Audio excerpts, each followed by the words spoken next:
میرے نبی پاک نے فرمایا 3 کام کرو تمہیں فائدہ ہوگا.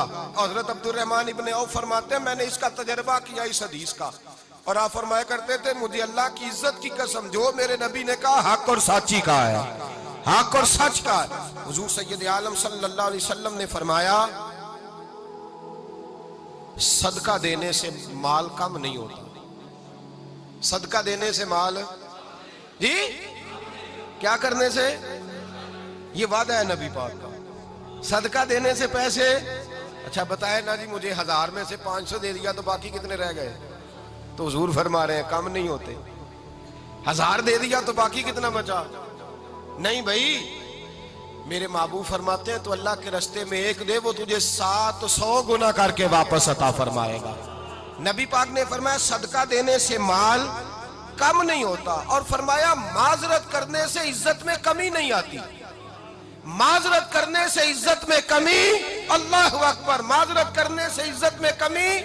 اور حد کر دی میرے حبیب نے, فرمایا تو رب کی رضا کے لیے عاجزی کر, تیرے نبی کا وعدہ ہے اللہ تجھے عزت عطا فرما دے گا. تو جھک جا اللہ کی رضا, عاجزی اختیار کر, سادگی اختیار کر, سادگی عاجزی کر, تجھے اللہ 2 باتیں اس میں ارشاد, ایک معذرت کر غلطی ہو جائے, اور دوسرا پہلے عاجزی کی بات سنے. حضرت عمر بن عبدالعزیز بادشاہ تھے, سوئے ہوئے تھے, غلام بھی پاس آرام کر رہا تھا, مہمان بھی آئے تھے. غلام کی ڈیوٹی تھی ہر وقت حضرت کے پاس رہنا.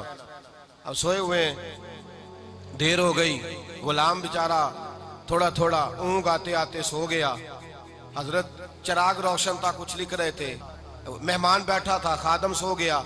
اب چراغ نہ آہستہ آہستہ گل ہو گیا, بجھ گیا. حضرت اٹھے, بوڑھے آدمی تھے, چراغ صحیح کرنے. مہمان کہنے لگے حضور میں نہ کر دوں, میں نہ کر دوں. کہنے لگے نہیں تم مہمان ہو, مہمان سے خدمت نہیں لی جاتی. تو اس نے کہا غلام کو جگائیے. فرمانے لگے ابھی تو بیچارہ سویا ہے اور نیند سے بیدار کر دوں. خود گئے, اس میں تیل دوبارہ ڈالا, بتی ٹھیک کی, جلائی, واپس آ گئے. وہ مہمان, اب بادشاہ کا مہمان بھی تو کوئی بادشاہ ہی ہوگا نا. کہنے لگا حضور آپ اپنے کام خود کرتے ہیں, کیا لفظ ہے, کیا حسن ہے, اور 2 جملوں میں کیا تاثیر.